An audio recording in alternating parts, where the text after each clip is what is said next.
Oke, kita ke informasi berikutnya. Pemirsa, indeks harga saham gabungan atau IHSG naik signifikan hingga mencoba mendekati level 7.400 di akhir perdagangan di hari Jumat pekan lalu. Dari sisi konstituen, penguatan IHSG ditopang emiten grup Prajogo Pangestu, saham Brand, dan juga TPIA. Indeks harga saham gabungan mampu mempertahankan keperkasaan hingga akhir Jumat pekan lalu. IHSG ditutup menguat cukup signifikan 0,95% ke 7.382,785. Secara intraday, IHSG dibuka flat di level 7.313 dan sempat menyentuh level tertinggi intraday di level 7.328 dan bertahap mendekat level 7.400. Sementara intraday terendah sempat menyentuh level 7.287.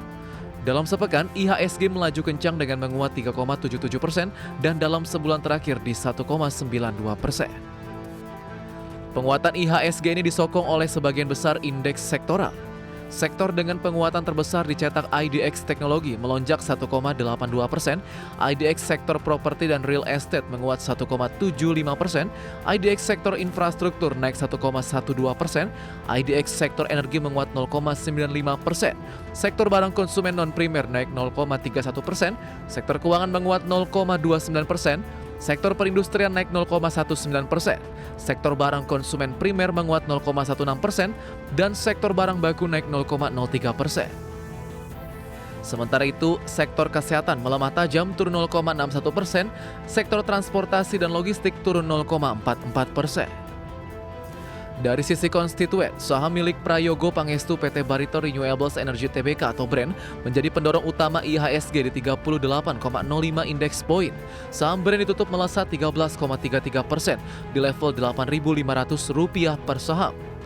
Saham PT Chandra Asri Pacific Tbk atau TPIA menjadi pendorong sebesar 11,09 poin.